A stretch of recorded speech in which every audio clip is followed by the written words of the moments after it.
सगळ्यात पहिले तर आपल्या नाटकात स्वागत. आत्ता जर बघितलं आपण तर नाटकाबद्दल सगळ्यात पहिले काय सांगशील? नाशिककरांना काय आवाहन करशील? नाशिककरांना खरं आव्हान म्हणजे काय, घरचंच नाटक आहे. अगदी म्हणजे मी नाशिकचा, माझा जन्म नाशिकचा, मी वाढलो नाशिकला.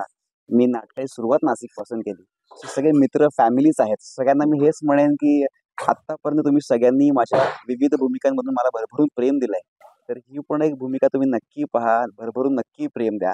आमची संपूर्ण टीम जी आहे तिने खूप खूप खूप मेहनत केली आहे आणि आम्हाला सगळ्यांची एवढी इच्छा आहे की तुम्ही यावं आणि हे नाटक एन्जॉय करावं.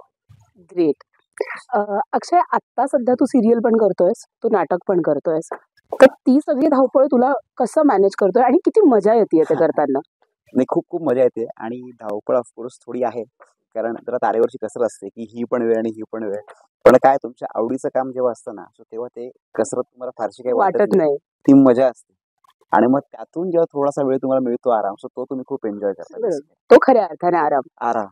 सो आता मी ती फेज एन्जॉय करतो आणि खरं तर प्रत्येक ऍक्टरची ही इच्छा असते की आराम नको. खरंय, अगदी जेवढं खरंय. मॅक्सिमम काम असेल तेवढं बरं, हे खरं प्रत्येकाची इच्छा असते. सो तो प्रत्येक मोमेंट मी आता एन्जॉय करतोय. आणि नाटक म्हणाल तर नाटक ही कुठल्याही कलाकाराला, प्रत्येक ऍक्टरचं पहिलं प्रेम हे नाटक असतं कधी पण. मग कितीही आपण मोठे सिनेमे केले किंवा अजून मोठे प्रोजेक्ट्स केले तरी सुद्धा नाटक हे त्याचं खूप अगदी नाळ जोडलेली जीवाभावाचा असते विषय. ती. अगदी एक्झॅक्टली. अगदी. सो तसंच आहे ते आणि खूप दिवसांची इच्छा होती की नाटक करावं करावं करावं आणि सुदैवाने आज ती वेळ आली आहे. होतंय, टचवूड. आज येस. सो मजा येते. ग्रेट. तुझा नाटकाचा जर प्रवास बघितला तर राज्यनाट्यापासून सुरुवात, बरोबर? क्रेयॉनची भूमिका त्यातल्या त्यात. तर तेव्हाचं प्रायोगिक नाटक, जेव्हा की आपण घरातलं सामान सुद्धा आपल्याला स्टेजवर दिसतं, तिथपासनं तर हा व्यावसायिकचा प्रवास, याच्यात तू नाटकाबद्दल काय सांगशील?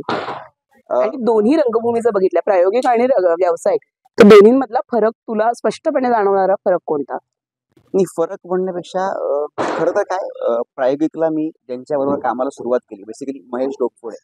सो माझा अगदी जवळचा मित्र आहे आणि मी हे म्हणेन की त्याच्याकडे खऱ्या अर्थाने मी नाटक शिकलो.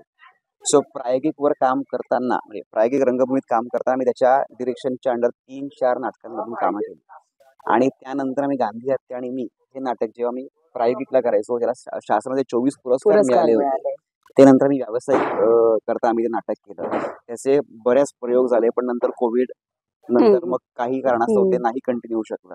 आणि आज पुन्हा एकदा म्हणजे मी आणि महेश आम्ही पुन्हा एकदा एकत्र काम करतोय. सो ते काय, ते ट्युनिंग इतकं छान जमलंय, बॉन्डिंग छान जमलेलं आहे ना खऱ्या अर्थाने. सो असं वेगळं असं काही वाटत नाही. सो मजा येते आणि काय एकदा ट्युनिंग जमलं की मग त्या बारीक बारीक गोष्टी येणं किंवा त्याला माहिती असतं बेसिकली माझी काम करण्याची पद्धत काय किंवा माझे पॉझिटिव्ह पॉईंट्स काय आहेत किंवा लिमिटेशन्स काय आहेत. बेसिकली प्रत्येक ऍक्टरचं एक पॉझिटिव्ह पॉईंट आणि लिमिटेशन दोन्ही असतात. सो हे दोन्ही गोष्टी दिग्दर्शकाला माहिती असणं खूप गरजेचं आहे. बरोबर, त्याला माहिती आहे. सो त्यामुळे मग त्यालाही माझ्याकडून काम काढून घेणं सोपं पडत असावं. बरोबर.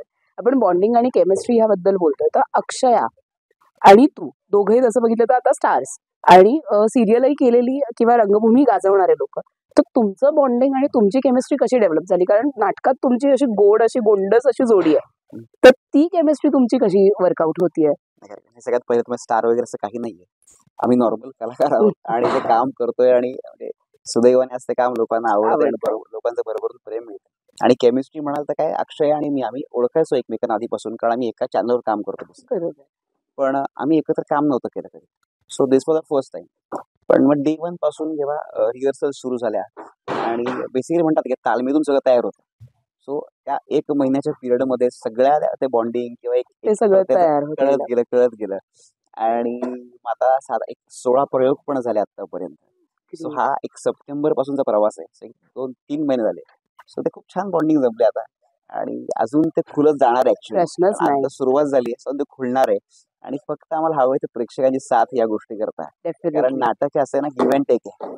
सिरियल कसं असतं की आपण शूट करतो, टेलिकास्ट करतो, ऑडियन्स बघतो, पण ते तसं नसतं ना. आपण लाईव्ह आहे, जे आहे ते समोर घडतं. सो जोपर्यंत प्रेक्षकांचं प्रतिसाद आणि प्रेम येत नाही तोपर्यंत तशी मजा नसते. सो ते गिव्ह अँड टेक असेल तर अजून मजा येते, अजून खुलेल सगळं. राईट. कलाकार बऱ्याचदा आपण हिंदीतल्या किंवा कोणत्याही कलाकारांना म्हणताना ऐकलंय की या भूमिकेतनं मी हे शिकलो किंवा हा माझा टेक अवे आहे. तर ह्या नाटकातल्या तुझ्या भूमिकेबद्दल तुझं मत काय, किंवा ह्या कॅरेक्टरकडनं ऍज अ अक्षय तू काय शिकतोयस किंवा काय? टू व्हेरी फ्रँक, शिकण्यापेक्षा मी हे म्हणेन ना की मी खूप एन्जॉय करतो. ग्रेट. मी हे माझ्याकरता खूप जास्त महत्वाचं आहे आणि शिकण्यासारखं बरंच काही आहे खरं तर, की एक नातं, रिलेशनशिप किंवा एक हळूहळू उलगडत जाणाऱ्या त्या गोष्टी, अशा असंख्य गोष्टी आहेत. कारण गोष्टच नवरा बायकोची आहे. आणि नवरा बायकोचं रिलेशन हे इतकंच म्हणजे त्याला इतके मुळात काय म्हणतात त्याला वेगळे पैलू व्हर्च्यूज आहेत. आहेत. एक्झॅक्टली. सो ते प्रत्येक शिकतो आणि अशा अनुभवतो मी. कधी कधी रिकलेक्ट पण करतो. अरे हो, आपल्या बरोबर पण झालंय असं. हा, रिलेटेबल आहे. एक्झॅक्टली. आणि ही गोष्टच मुळात अशी आहे की प्रत्येक ऑडियन्सला ही कुठे ना कुठे त्यातली एखादी तरी गोष्ट स्वतःला रिलेट करतील ऑडियन्स, अशीच गोष्ट अशीच आहे. आहे. हलकी फुलकी गोष्ट आहे. आणि ऑफकोर्स दिलीप प्रभावळकर सरांनी लिहिलेली गोष्ट आहे ती. आणि एक 25 वर्षापूर्वी त्यांनी केलेली भूमिका, त्यांनी केलेलं नाटक आज आम्हाला करायला मिळते. सो त्याहून वी फील भाग्याचं लकी फॉर काय. That. Exactly. So thank you very much की आज तुम्ही इथे आलात आणि आपल्या छान गप्पा झाल्या.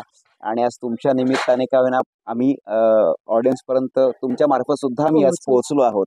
सो मी आज तुमच्या थ्रू ऑडियन्सना फक्त मी एवढंच सांगेन की आज आतापर्यंत रसिक प्रेक्षकांनी आम्हाला भरभरून प्रेम दिले आमच्या वेगळ्या भूमिकांवर. तर मी एवढंच म्हणेन की या नाटकालाही या. एक छान गोड नात्यांची मिश्किल गोष्ट असं नाटक आहे. हलकं फुलकं नाटक आहे. सो छान एक 2 तास या, एन्जॉय करा. तुम्ही या, नातेवाईकांना घेऊन या, मित्रांना घेऊन या, मैत्रिणींना, शेजारच्या सगळ्यांना घेऊन या आणि नक्की पहा. गोड नात्यांची मिश्किल गोष्ट चूक होऊन द्यावी घ्यावी.